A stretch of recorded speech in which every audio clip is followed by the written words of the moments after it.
Hi guys, this is Dr. Denny Warren, and in this video I want to go over with you the importance of having proper curves in your alignment and having proper alignment.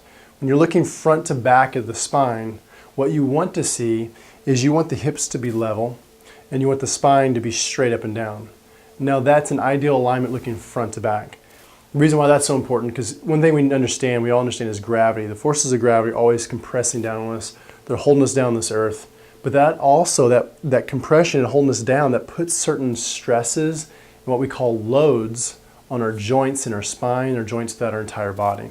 So when everything, looking front to back, when everything is balanced, so hips are level, spine is straight up and down, when you're distributing your weight evenly over your feet, and evenly throughout your body, that load, that compression, your spine is going to be healthier longer throughout your life. So that even distribution of weight, what that does is your body responds to that and it puts the calcium wherever the weight's being distributed. So all the calcium is going to keep your bones stronger, healthier, longer throughout your life. Now when you can be born with it, with scoliosis, or you can also have traumas where your spine the bones literally get shifted out of alignment.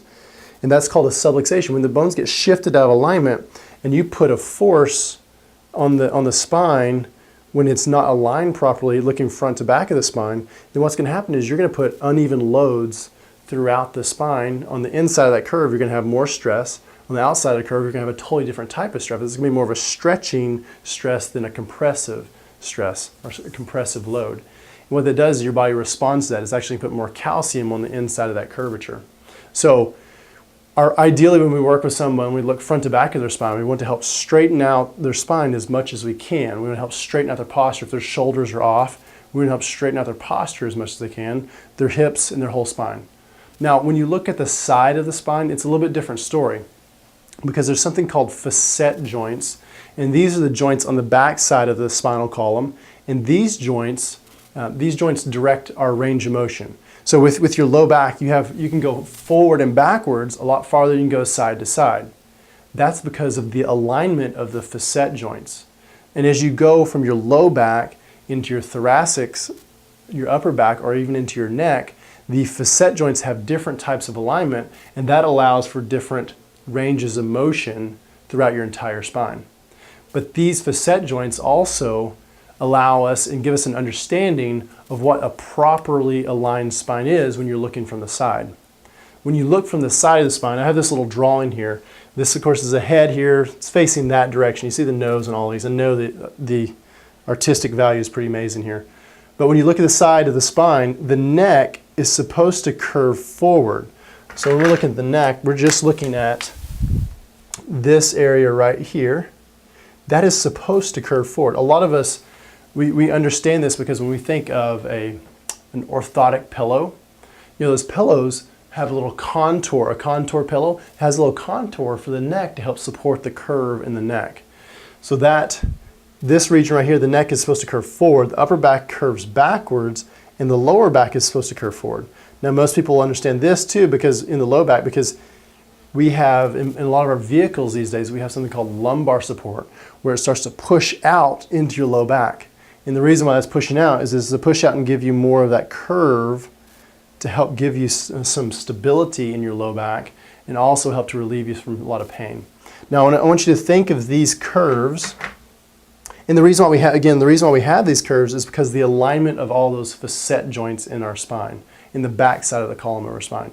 So what I want you to think of is with these curves is think of them as shock absorbers. So when you have the curves and they're properly aligned with a proper degree and proper angles, then you have a really good shock system.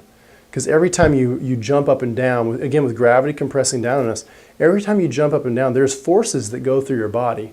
If you have a good curvature, it helps to absorb that. So this is just understanding some laws of physics. So it helps to absorb that shock. If we start to lose that curvature, we lose that shock absorption. So literally what can start to happen is you can start to pound down on your spine. So I'll give you an example. This is very common, and this alignment that I'm about to draw on this next one here, this can be with pain. So some people it can be very, very painful. Some people have no idea they have this going on. So instead of having a curve going forward, it's very common for people to have a total loss of curve in their neck. And even in their thoracic spine, it could be very straight, and they might have a little bit of curve in their low back. This is very common. There's all types of different patterns. For some people, the neck can even go backwards. That can cause a lot of severe problems. It can cause rapid deterioration in the spine.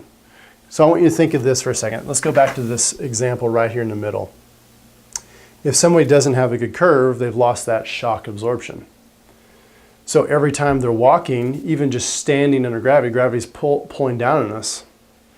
When it pulls down on us, there's more shock, there's more stress in the spine because it's not being absorbed by the curvature, right?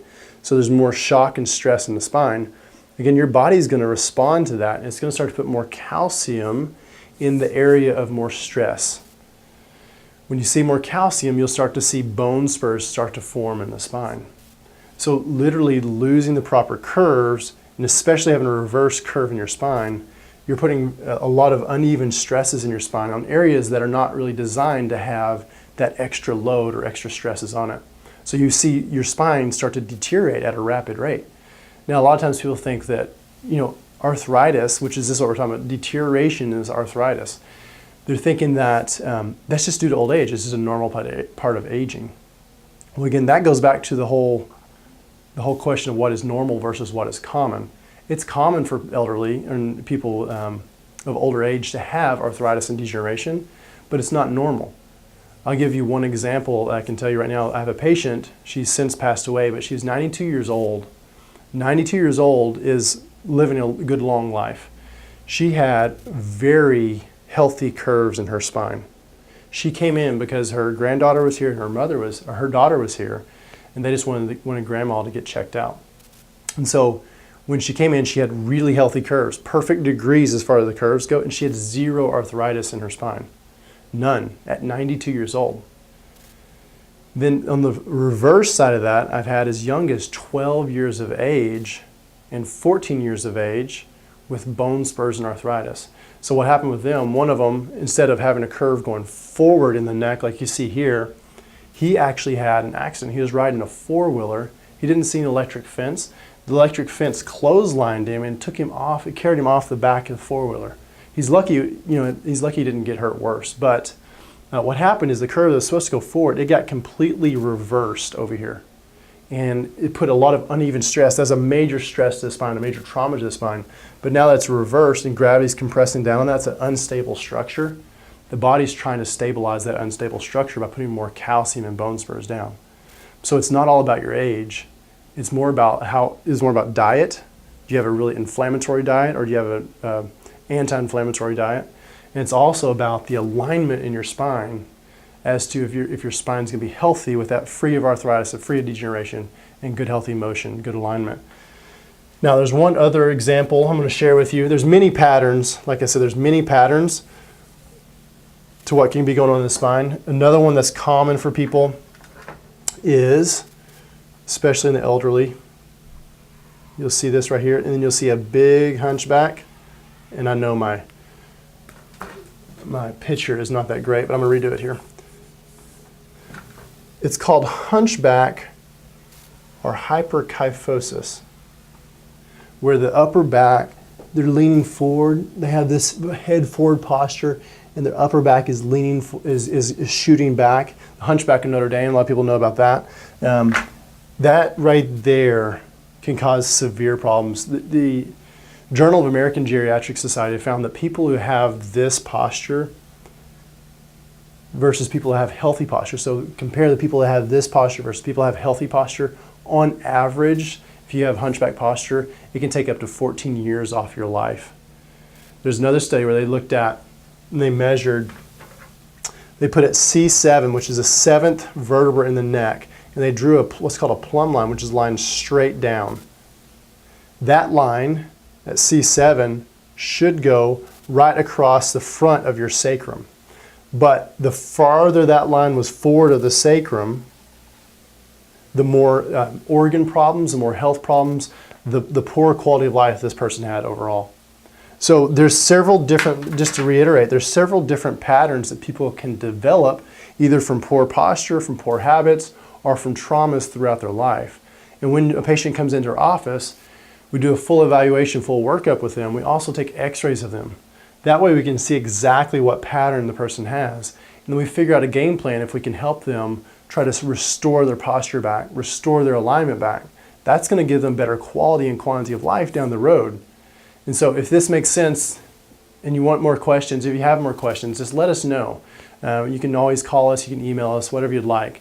But this is our main goal with chiropractic, is to help restore the posture, restore the proper curves, proper alignment, so we can get that curve, that shock absorption back in your spine, slow down and stop the degeneration process. And then we also want to work with your whole lifestyle, work with the way you eat, the way you move, even help with thoughts, because all of those things affect your health, your quality, and your quantity of life. So I hope this helps you understand a little bit more about why it's so important to have proper curves. And like I said, if you have any questions, just give us a call. Talk to you soon.